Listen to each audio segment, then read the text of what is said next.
Well, are you going to stop it? No, I want to fight him. I think people loved that aspect of him. They didn't know what he was going to say and what he was going to do. And I mean, the things he came out with, they did just spontaneously laugh. You know, they were funny. I mean, famously, on the Muhammad Ali interview that I did, Brian at the end was one of those who stood up and asked a question. Nice to see you. And yes, he said to Muhammad Ali, he said, "You lost, Muhammad." He said, "You lost the fight." He said, "You lost your temper." Now he's looking at this guy, who the hell is this? Telling me, the world champion. But that was Brian. Are you having a nice time in England? Yeah, all but now. He was wonderful.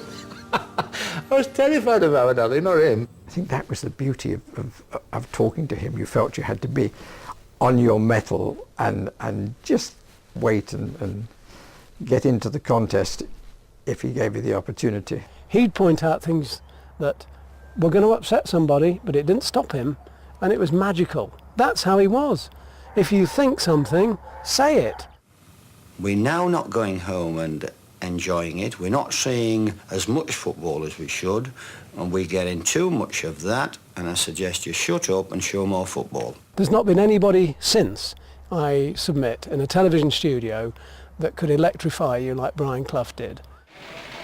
I criticised Sir Alf when he was on top. His character now will stand him in good stead because he's a bit of a stubborn bugger.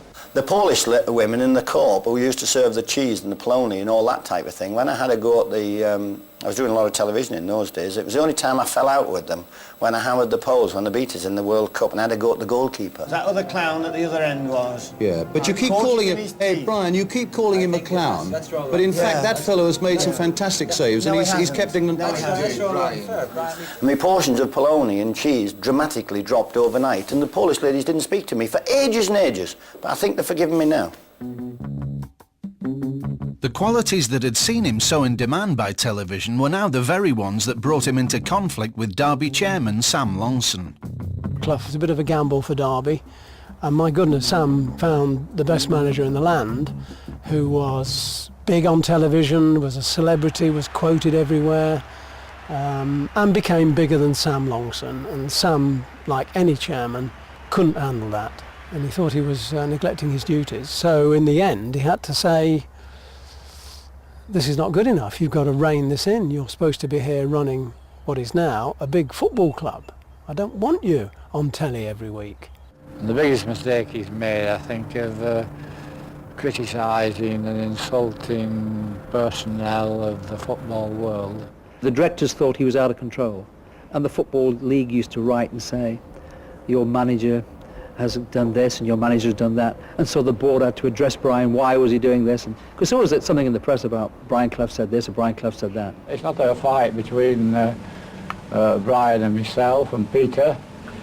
It's a fight between, shall we say, right or wrong. It does surprise me a little bit that people who want me to stop putting two words together can't put them together themselves. In those days, he used to resign every single week from Derby, and then one day Sam Longson decided, well, okay, yeah, I'll accept it.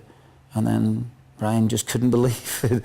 I resigned and they've accepted it. Peter and I are now officially finished with the Derby County Football Club. Can you tell us why you resigned? Brian, can you just answer? That is the last question. Thank you very much indeed.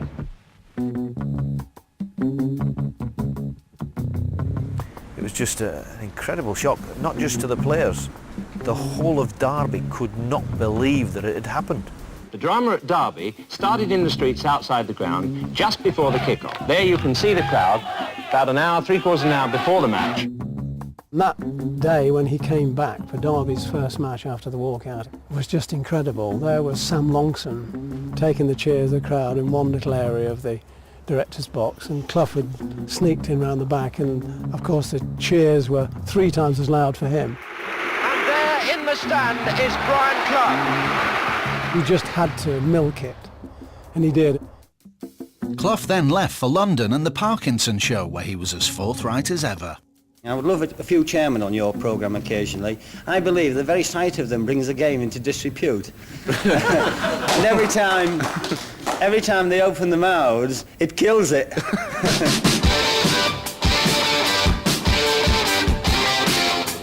With Derby just a memory, Clough and Taylor headed south for the sea and sand of Brighton and Hove Albion.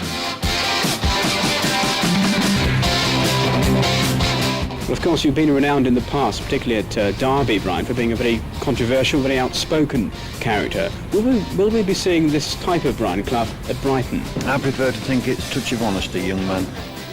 While Brighton were languishing in the old third division at English football's summit, Don Revie's Leeds United were once again champions.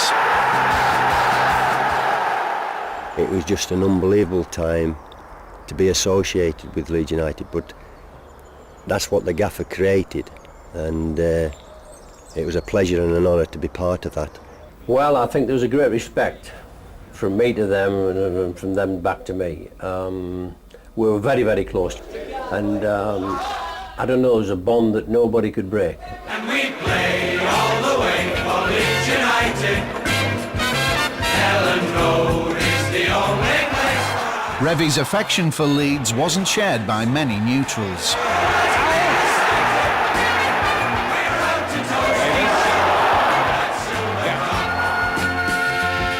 I would love to see the tightening up of referees extended to such an extent where it would be a crime to go and clobber somebody.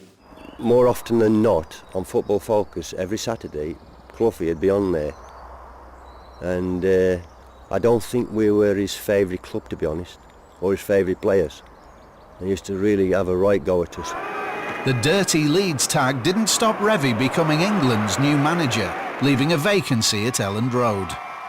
The gaffer did tell us that he recommended to the board of directors John Giles and Billy Bremner be a joint managerial, and that would have gone down well.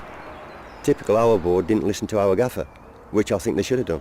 I would think if you'd have said any manager out of 1,000 that Brian Clough wouldn't have been the name anybody had come up with. For our board to go and appoint him was the most amazing thing. You ain't going to believe this, but he was a nervous man meeting us, and you wouldn't think that, would you? The first meeting, I think that was his downfall, because he actually went through, what he thought of each and every one of us. His remarks wasn't very nice, to say the least. What he said to Eddie was, you should have played far more matches than you have done, because if you'd have been a racehorse, you'd have been shot, young man. I think if he'd have come in and just said, look, never mind what I said in the past, you're a good side, and I only said the things I did to try and upset you a bit, professionalism, it would have been accepted. But he came in and he wouldn't let it die, he wouldn't let it rest. And almost his first action, as I think is famously known, was to tell them to put away all their medals because they only got them by cheating. Hardly designed to get people on your side.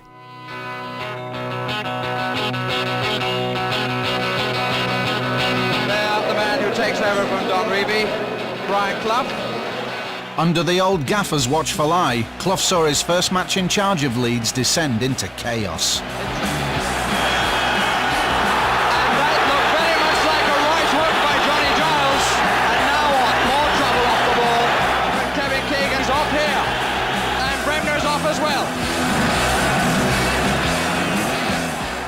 But the slippery slope for him at the start of that season. They couldn't find their form, or didn't want to find it. I don't know. I think there were some players there who didn't want to play for Clough. We were brought up on playing for each other, working for each other. We were a family, and there was just no feeling round the place. It was just a matter of we're going out to play a match, and we don't really want to play for this guy, and so therefore there was a bad feeling round the dressing room. I ended up with John O'Hare following Brian to Leeds United, and I knew after one day it was a no-go situation. I've never come to an abrupt halt as suddenly as that. The players obviously weren't prepared to take him. And I even sat in at one or two players' meetings where they were trying to get rid of him. O'Hare can't shake off Gallagher, although that hit the referee. And here's Clark! The referee may have helped Leeds. He has! Clough won just one match at Leeds, and after 6 weeks he was axed. How can anybody do anything in 44 days? Just impossible. I mean, God couldn't do anything, could he, in 44 days? Never mind Brian Clough. Why is Mr. Clough the wrong man now when he was the right man exactly 6 to 7 weeks ago? Because the board thinks that to keep the players happy and this is what we should do. We have been blamed for getting him the sack. Now, my answer to that is purely and simply this. When a football club appoints a manager, that manager is appointed by the board of directors. And when that football club sacks a manager, he is sacked by the board of directors. End of story. I think it's a very sad day for Leeds. I think it's slightly sad for football. It was the first time he hadn't had Peter, and I think the first thing he did when he blew it at Leeds was to go and get Peter Taylor back on board with him. So I think that showed that Brian realised you know, probably he wasn't able to do it on his own. He went into the lion's den, I'm afraid, and they ate him. Not many people have done that. The day he was sacked, Clough agreed to go on Yorkshire television to talk about his time at Leeds. Don Revie had also been approached to appear on the show. Why did you come from Brighton to Leeds to take it over when you'd criticised them so much? Why do you take the job? No, because I thought it was the best job in the country.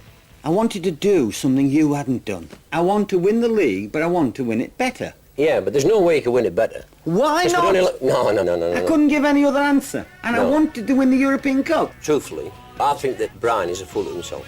I want to be like me. Well, Don obviously wants to be like him. I believe in a different concept of football to Don. I think. Clough's brief tenure at Leeds became the subject of David Peace's novel The Damned United.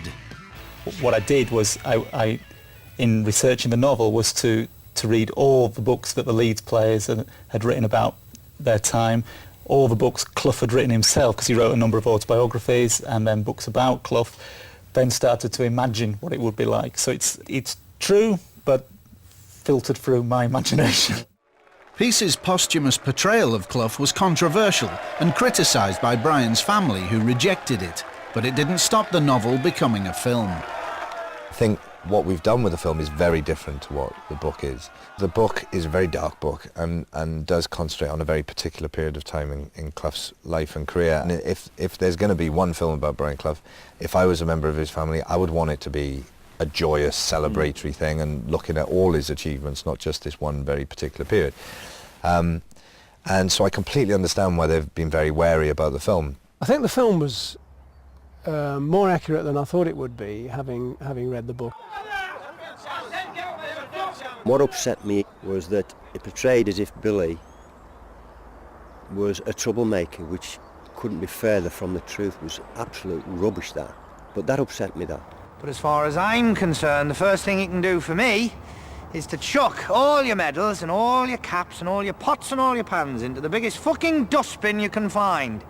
Because you've never won any of them fairly. You've done it all by bloody cheating. A lot had been said about the players had got Brian Clough the sack, which wasn't, in our opinion, the case. Brian had got himself the sack. And when they told us the way the film was going to be portrayed, we thought, yes, that would be great, because everybody will be able to think, if that was me in the office or at work, and somebody had have come in and said that to me, what would my reaction be? And the amount of people I've talked to since, and I've never heard anybody not say, well, you can't believe a man would behave like that. And if he had have done it to me, the reaction would have been exactly the same. Look, it's Players' Lounge, Brian. 10 minutes. The guy who played Cloughie, by Christ, what an actor he is, because I closed my eyes and it was like listening to Brian. Ah, you are a disgrace! For missing the target from there, you want bloody shooting! Now get in there!